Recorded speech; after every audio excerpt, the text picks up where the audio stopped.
Come in. Welcome. I'm E.G. Marshall.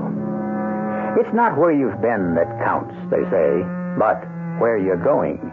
But perhaps it's wise to stop once in a while and take a long look in both directions. That was indeed a giant step from Kitty Hawk to the moon. Not so great, however, as the leap from the universe of Isaac Newton to that of Albert Einstein. Professor Einstein, like Alice's rabbit, dropped us suddenly into a wonderland where space and time and weight have lost their ancient meaning. A topsy-turvy world of technical marvels, a world of limitless possibilities for good and evil. Our mystery drama, A Point in Time, was written especially for the Mystery Theater by Mary Jane Higby and stars Paul Hecht and Russell Horton. It is sponsored in part by True Value Hardware Stores and Certainteed fiberglass attic insulation. I'll be back shortly with Act One.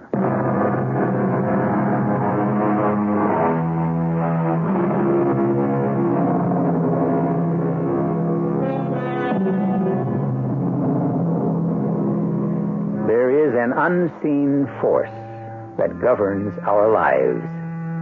Time. But what is time? A period in which something happens? But suppose nothing happens. Ah, but something is always happening, you say. The earth turns, the tides flow. But look away from this tiny universe of ours. Science tells us there are black holes out in space where there is nothing. In those great gaps, what and where is time? It was musing of this sort, coupled with the most shocking event of his life, that brought Fred Mackey to this quiet room and the attention of two very concerned gentlemen. Now listen carefully, because this is the last time I'm going to repeat it, okay? Now here is all I know about what happened to Don Wakeman. It was getting on toward evening. We were tramping upstream, keeping as close as we could to the river. Don, as usual, was some distance ahead. I've never known a man with his thirst for adventure and his dogged persistence. Hey, Don. Yeah? This looks like a good place, doesn't it? Under this tree? You mean stop for the night already? Yeah, why not? But hey, we want to make the Colorado border tomorrow. Oh, look, I don't want to stumble around in the dark trying to make camp like last night, so let's knock off, okay? Well, look, I'd just like to see what's around this next curve. You know what's around there. More of what we're looking at right now. The river, a strip of grass, a few trees, low bluffs rising on both sides. Oh, come on, why do I always have to be the one to say stop? Don't you ever get tired? Okay, we'll stop. Yeah, let's just take a look at this map. Yeah. See, I figure we're just about here.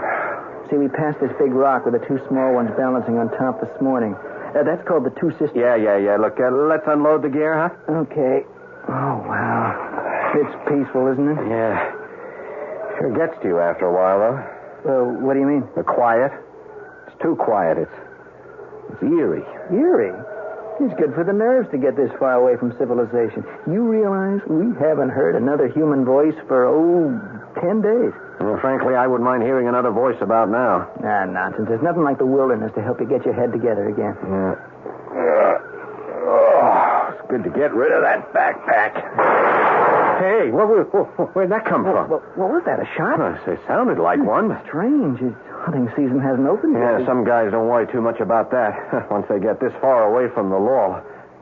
Hey, Don, where are you going? Well, up the cliff. The sound came from up there. No, Don, hold it. What's the matter? You stick your head up over that bluff and you'll get it blown off. You know these amateur hunters, something moves, they shoot and ask questions later. What was that? I don't know. Sounded like a car horn. It couldn't be. Some kind of animal, maybe? No. Hey, it is an automobile. That wasn't a shot. It must have been a backfire. No, that's impossible. No car could get through this terrain. Well, come on, let's find out. Hey, watch yourself. That's loose shale. It's okay. You can get a footing. Now watch it, Don. There's some roots and brush to hang on to. Yeah, I made it. Good Lord. What is it? Well, there's a road up here. Gee, I'll be darned. How in the world did we miss this? Look, it runs right back where we came from. You can see those rocks, the two sisters. Yeah, well, why didn't we see the road this morning? It's not on the map. I don't get it. Hey, look, there's the car. Yeah. Behind the scrub oak. Look at that. It's a woman. Hey, look at the car. Look at that chick. She's the most beautiful thing I ever saw. Hey, watch out, miss. No, don't touch that radiator cap. You'll get burned. That's steam. Thank heaven, I was hoping somebody would hear my horn. Do you understand motors? Well, I never had a car like this one, but... That's a Packard, isn't it? Yes, Packard Roadster. About 1922? 23, I'd say, and in mint condition. Boy, that's beautiful. But what's gone wrong with it? Well, look, the radiator boiled over. You'll have to give her time to cool off. Here, I'll raise the hood so the breeze can get at the engine. Well, it'll take a little while, which is okay by me. It'll give us time to get acquainted. I'm Don Wakeman. This is my friend, Fred Mackey. Well, I can't wait. I've got to get back to town. Town? What town? Oh. Aren't you from the town? No, we're hikers. Hikers? Yeah, we're on a walking trip. You mean you walked up here? All the way from Santa Fe. But that's miles. Yeah, that's for sure. And you walked? Why? Yeah, that's a good question. Ask him. He's the nature lover. What town do you come from? Silver Strike. Silver Strike? Well, I never heard of it. It's not on the map, is it? Oh, it's just a small mining town. We're mighty proud of it, though. Yeah. Now, I know a lot of guys who come up here hunting every year, and nobody ever said anything about a town. Want to see it? Hop in. I'll take you. Well, nothing I'd like better, but you're going to have to wait for that engine to cool. No, I've got to get back immediately. Look, Fred, why don't we go down to the river and get some water for the radiator? No, you can't put cold water in there. You'll crack the block. We'll make a fire. We'll warm the water. Well, you'll come back, won't you? You won't leave me here alone. You bet we'll be back. You'll like Silver Strike. It's a pretty town. If it's half as pretty as you are. Quit your kidding. Well, I'm not kidding. You're really something. You're some chic yourself. What? Yeah. We'll be right back. Okay, kiddo. Hey, what's the rush? What a beautiful chick. Would you take it easy? She's not going anywhere. She can't, not till that engine cools. Hey, you know that's a fantastic antique, that car? It's worth a lot of bread, you know. Imagine finding a magnificent creature like that out here in the middle of nowhere. Hey, Don, you know what she reminds me of? An old-time movie star, Clara Bow. You ever see a picture of Clara Bow? Yeah. I mean, didn't you notice that this girl looks just like her? Hey, you're right. She does. You know, that figure and that hair. I've always been crazy about red hair. Well, look, you gather up our stuff while I heat the water. We are going to spend a couple of nights in Silver Strike. A couple of nights? Mm-hmm. I thought you were set on Colorado by tomorrow. Colorado can wait. But that girl, man, my fate is calling to me from a 1923 Packard Roadster. From the moment he laid eyes on that woman, Don Wakeman was doomed. Well, we finally got her car started. He jumped into the seat beside her. I struggled into the rumble seat with our camping gear. He never took his eyes off her face during the short drive. But when we got into Silver Strike, even Don sat up and took notice.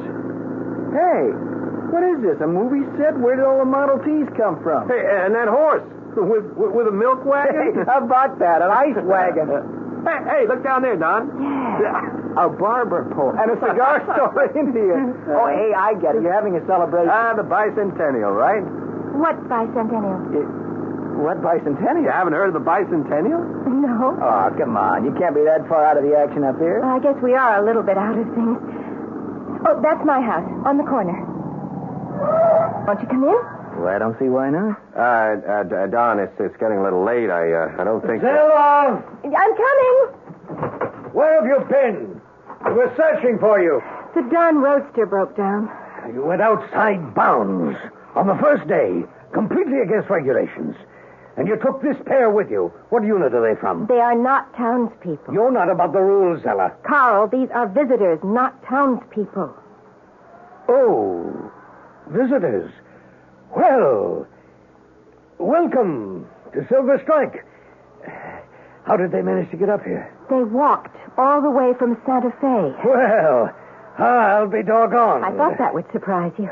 You see, we don't get many visitors up here. In the hunting season, I should think you would. Well, now, if you fellas walked all the way, you must be about tuckered out. Yeah, that's for sure.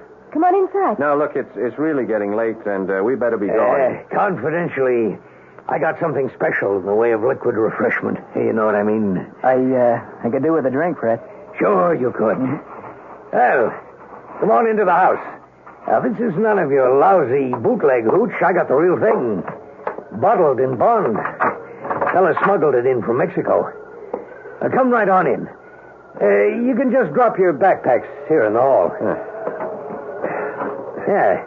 Zella, honey, run out to the kitchen and fetch the bottle Jose brought back. Bring 4 glasses. You've been a bad girl, but I reckon you can have a little snort, too. Hot dog. Be right back. Silly little flapper. I guess I've spoiled her. Well, come into the parlor. Take the load off your feet. Oh, thanks. Boy, am I bushed. You'll find Silver Strike a friendly town. Paul? I don't see it. Back of the shelf, hon. It's kind of tough to get at. Reckon I better go myself. Top shelf, hon. Well, that is one strange pair. You think he's her father or her husband? It's hard to tell. It's funny, the way they talk, both of them. Yeah, like they're back in the 20s. Yeah, a couple of weirdos. No, wait a minute. I wouldn't say that. That Zella is a sexy little doll. Yeah. You know the town, it doesn't look real. I mean, it's like you said, a fake movie set. Dang prohibition law. Maybe all right for them cookie pushers back east, but when a man's been working all day, he needs a drink. You still have prohibition? Yeah. Dry as a bone. Well, here's mud in your eye. Down the hatch. Here's to you, lovely lady. Liquid lightning. That's what they had in that bottle. Well, when my breath came back and my eyes cleared, Zella was smiling her weird little smile and Carl rambling on in his 1920s slang. I wanted to say something, but I couldn't get my head together. I was numb. Time stood still. Then Don slumped out of his chair. Carl laughed. He bent over Don, then turned to me, his breath hot on my face. Well, that took care of them for the time being. Well, now, Zella, my friend, you have some explaining to do. You want to do it now, or shall we liquidate our visitors first?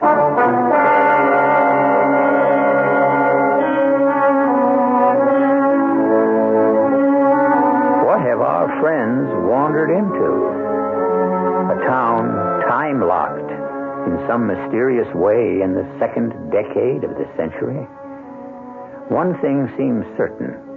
Silver Strike is not the friendly town its citizens would have us believe it to be. We'll learn more when we return to Act 2.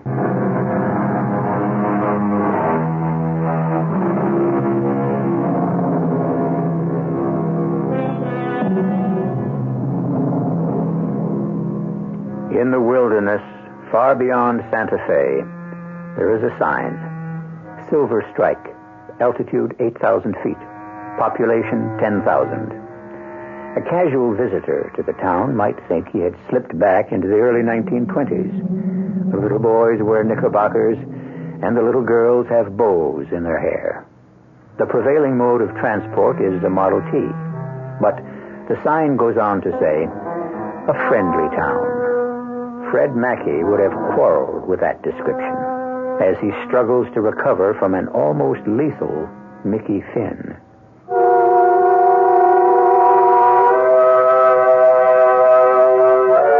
I think it was the jackhammer in my head that finally brought me to. Every nerve in my body quivered and ached. The soft chime of a clock striking 10 sent a shiver of pain through me. Moonlight streamed in the window and fell across Dawn, sprawled on the floor where that rotten booze had flung him. Through the closed door of the kitchen, I could hear voices, hot with anger. No, you're not going to kill them. Not till I get the information I want. I know what you want out of them, and it's not information. This is the last time I accept a mission with a man-hungry female. Now, you look here. I share this command with you equally, and don't you forget it. You've disobeyed the External Security Agency. The manual distinctly says that... External Security has made a botch of this operation with their faulty information. I'm trying to save it. What faulty information? That is just the point. I don't know. But one thing is certain. Before we go ahead, we'd better find out. Bunkum. Oh, you are such a fool. I don't know why they sent you on this expedition. Because you couldn't have got here without me. I'm the only chronologist who could chart the trip. Yes, you know time sequentials, and that's all you do know. This is a useless argument. No, please, Carl, listen to me. There's a big mistake of some kind, and we can find out from these men what it is. There is no mistake. I know there is. They spotted it the moment they got here. The town amused them. They laughed. This was their last laugh. I intend to follow my orders, as given in the manual. Carl, we can't just blunder blindly ahead. I am going to follow orders, to the letter. I refuse. You refuse to carry out the mission? That's mutiny. Look, Carl, all I'm asking is a short delay to reassess the situation. Well, I suppose if you're going to be so pig-headed about it, but these men are not leaving here alive, and that's final. Was all I needed to hear. I managed to drag Dawn out into the hall. He was a dead weight. A bowl of white flowers gleamed in the moonlight near the door. I threw them on the floor and poured some of the water in his face. He stirred slightly. Don. Come on, Don. Wake up. We got to get out of here.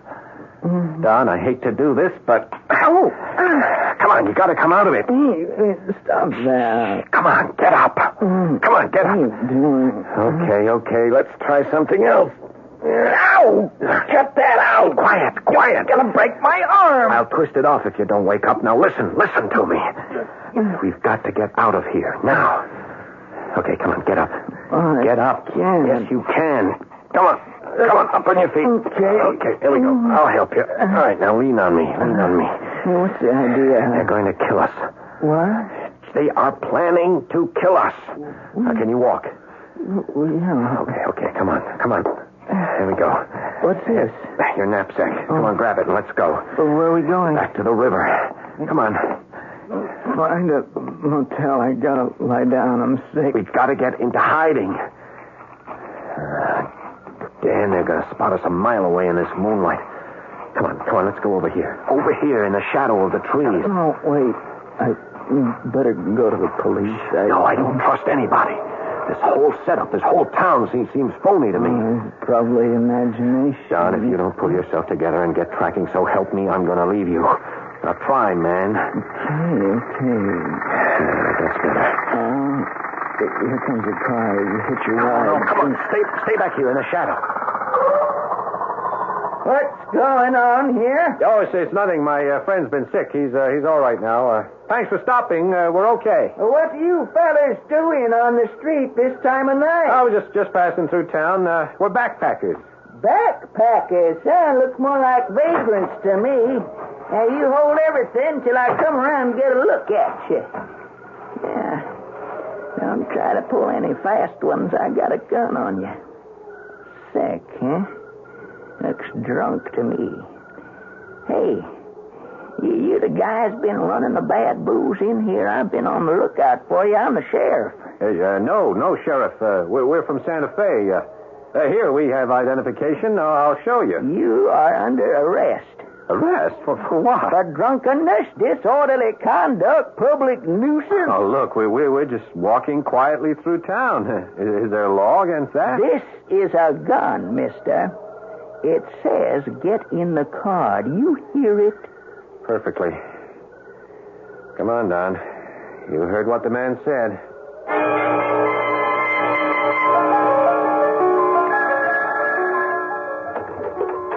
Sheriff's office.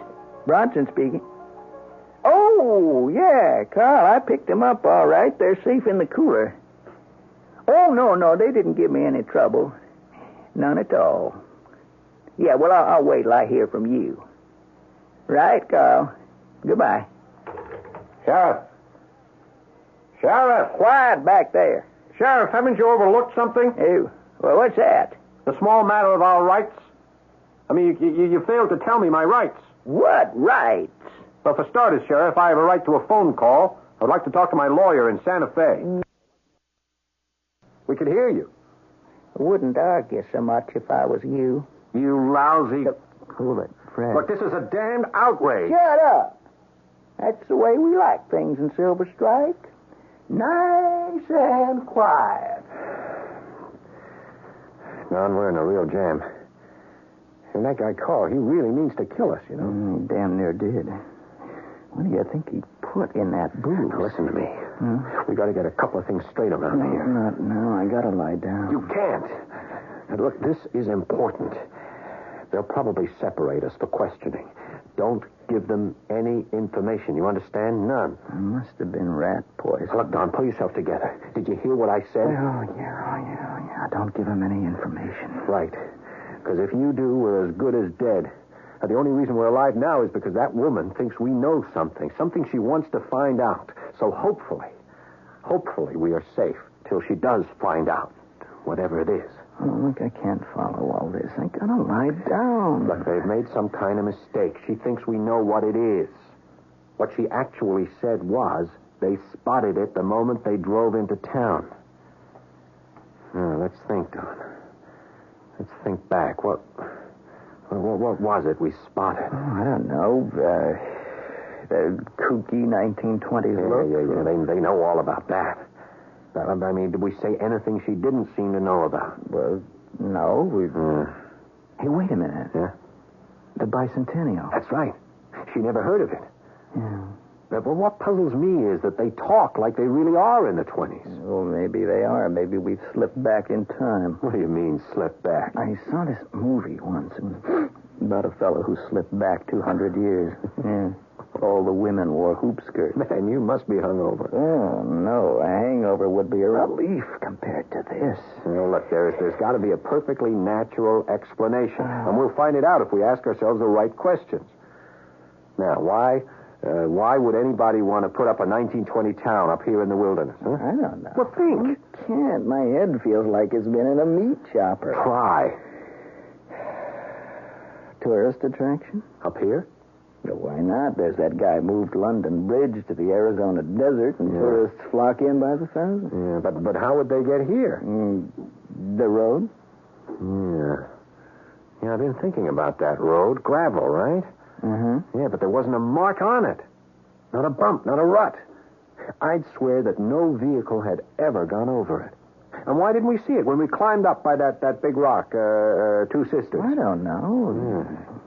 I mean, look around you. Here. Does this cell look right to you? Well, I'll tell you, the bunk looks good. I gotta lie down, Fred. I mean, it all looks new. I bet we're the only people ever been in here. I mean, you're right. It's like a bad movie set. The people, they seem unreal somehow. Not Zella. She's a sexy little doll, if I ever saw her. Even Zella seems strange, out of this world. Okay. So she's from Mars. They're all from Mars. Now, that is my last word. Now, will you let me lie down and quietly die? Mars. From Mars. Oh, man, you're in worse shape than I am if you think I meant that. Now, spaced out I may be, but I still don't go for flying saucers. Don stretched out on one of the cots and passed right out again. The fatigue and the hangover finally got to me, too, and I had to lie down. I didn't wake up until late afternoon, and when I did, I rolled over and looked around, and I sat up with a start. Don was gone.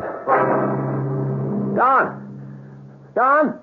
Sheriff! Quiet! Sheriff, where's my friend? Quiet! Sheriff, come here. Quiet now. They can hear you out on the street. Now, what's eating you? Where's my friend? Well, your friend, he left. Yeah, I can see that. Where is he? Well, now, I don't recollect him leaving no forwarding address. But how did he get out? He walked. You mean he just opened the cell door and he walked out? Well, that's about the size of it. Okay, well, then let me out then, too. Oh, sorry. Well, you won't let me out, huh? That's about the size of it. Why not? I ain't had no orders to let you out. Well, who gave the orders to let him out? A lady come down here with an order from the mayor. They left together? That's about the size of it. That was when I began to lose hope. Don never could resist a pretty woman. And I'd never seen him as hot as he was over this Zella. If she got him alone for 20 minutes, I felt sure she could get anything she wanted out of him. It was 2.5 days before I saw him again. Open up, Sheriff. He's coming with me. Don! Where the devil have you been? Here, Sheriff. Here's the order. You'll see it's okay. Yeah, it seems in order, all right. Well, my friend, you're a free man. Yeah, here's your knapsack. Everything's there. You better check it for yourself, though. Don, what's been going on, eh? So long, folks. Don't you take no wooden nickels. Yeah, I'm going to sue you. I'm going to sue you in this town for everything you've got. False arrest. Tell it to the Marines. I'd like to push those ugly teeth down his throat. Hey, take it easy. Where have you been? Living with Zella. Yeah, I gathered that. I suppose you told her everything you know? No, I've told her nothing. Yeah. Now, look, you're wrong about Zella. She's the most gentle, most tender woman I've ever known. Oh, man, I was afraid of this. You and I have got to have a serious and a calm talk. Okay, but let's get out of this pest hole of a town first. We can't. We can't get out. What do you mean we can't get out? It's no use. What's going to stop us? A lot of things. The security here is not to be believed. Now, this is going to be hard for you to grasp. It was hard for me at first. You were right about Silver Strike. This town is only 3 days old. What? It's an invasion base. I don't get it. What are you talking about? Infiltration from another planet. What? It's true. These people are all part of an invasion force like commandos from outer space. You're kidding. No. They are going to take over the Earth. And they can do it without firing a shot. See, they have orders not to scorch the land. They need it. They've exhausted the resources of their own planet and 5 others besides. They are going to take over the Earth and plow it under for farmland.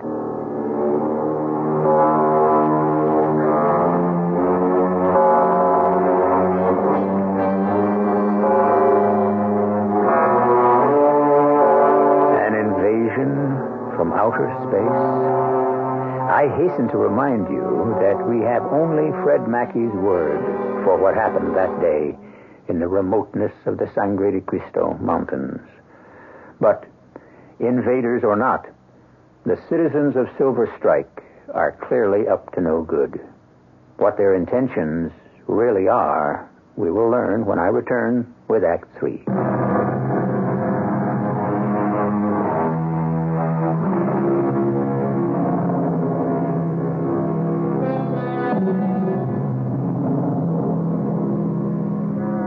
Two lone hikers in the mountains, not far from the rise of the Rio Grande, have stumbled into a town redolent of the atmosphere of the early 20s. To Fred Mackey, the inhabitants resemble the characters in a silent movie.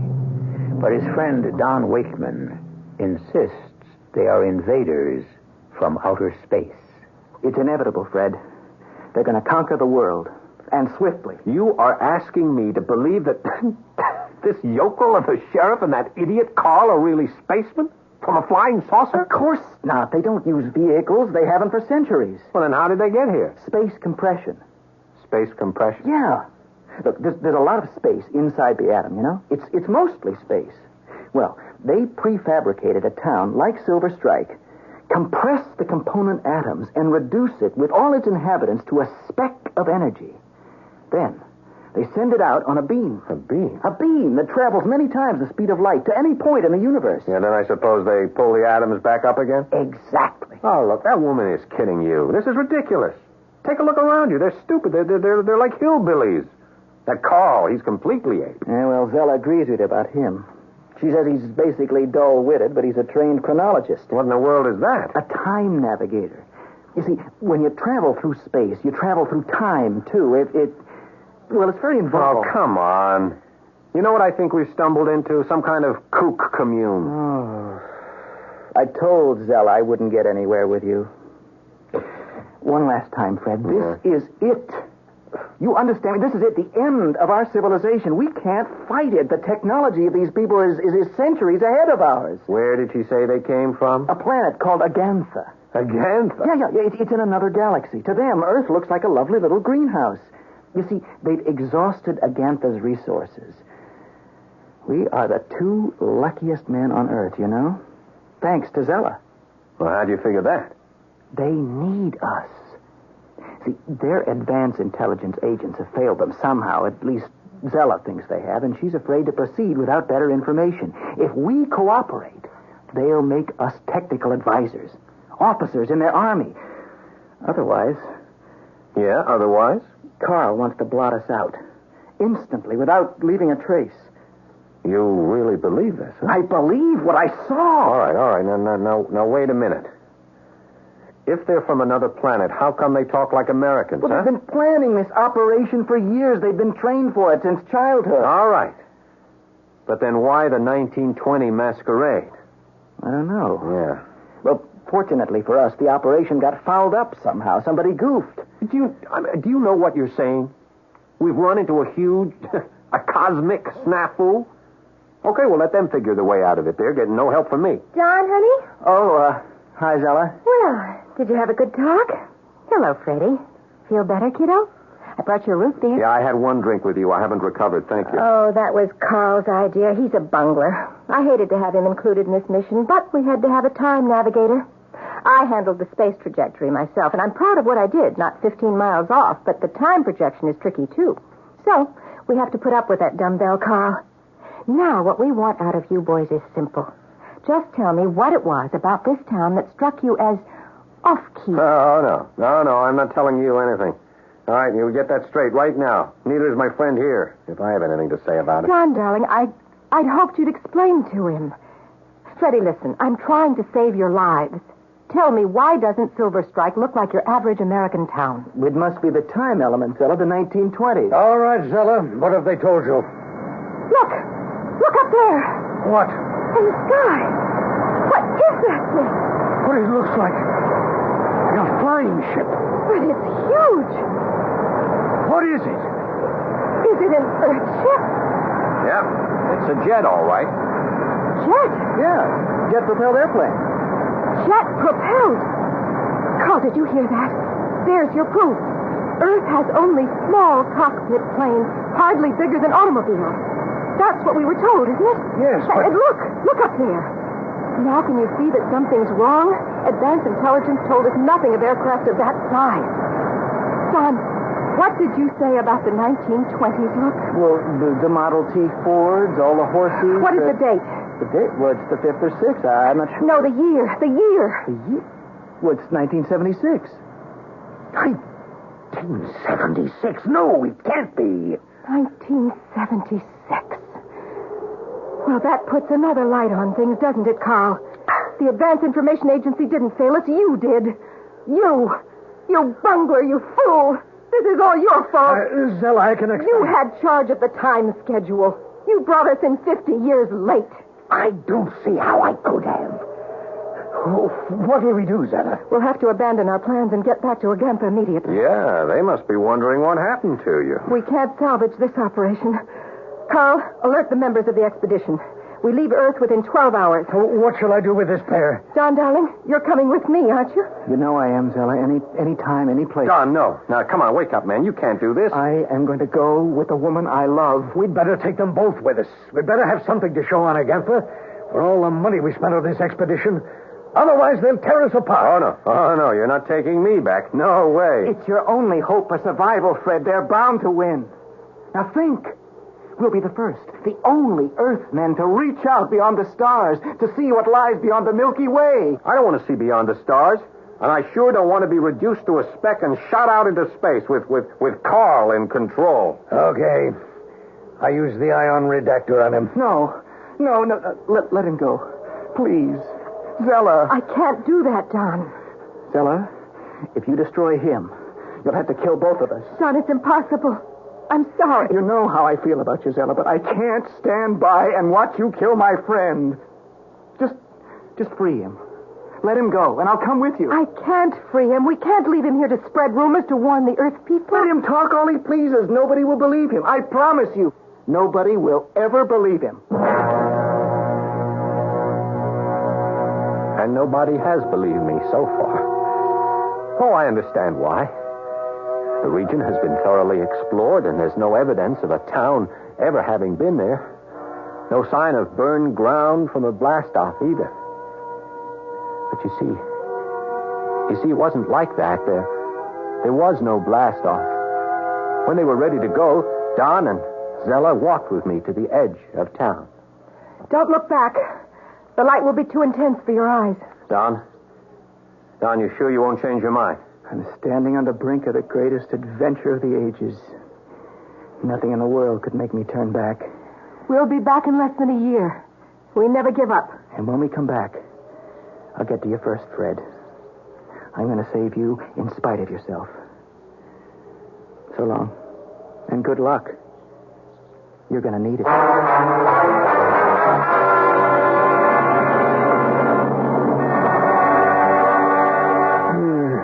You say there was no sign of the town ever having been there?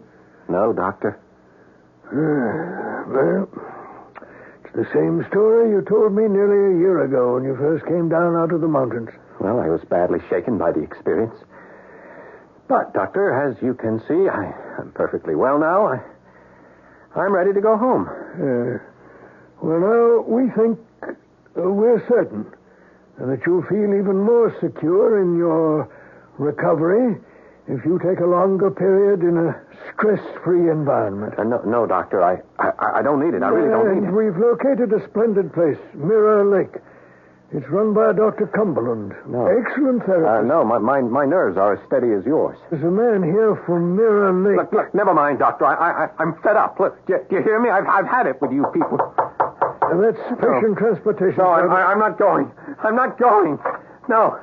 Dr. Siddeley, patient transportation service. The receptionist told us to come right up. Yes. Come in. I'm Al Freeman, Doctor. Don,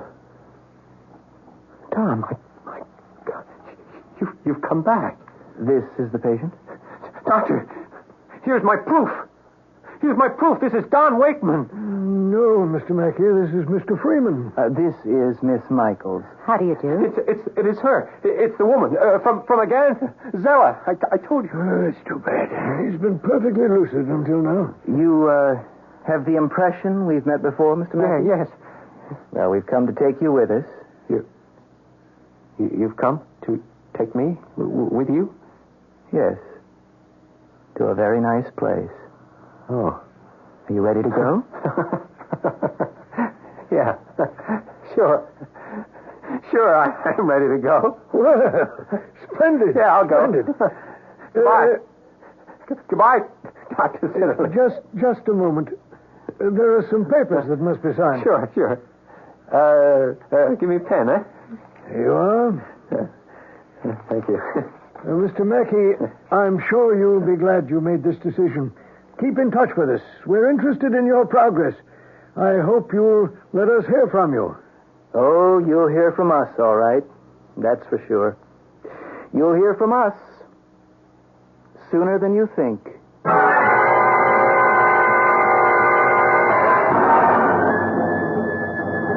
An immediate invasion from outer space? Well, now, with all its recent probing, science has yet to receive the slightest indication of sentient beings out there. But before you go to sleep tonight, consider this fact. Within the area of the sky known as the bowl of the Big Dipper, within that area alone, there are discernible 2 million billion stars. Can you believe that in all that vast array of worlds, there is nobody? I'll be back shortly.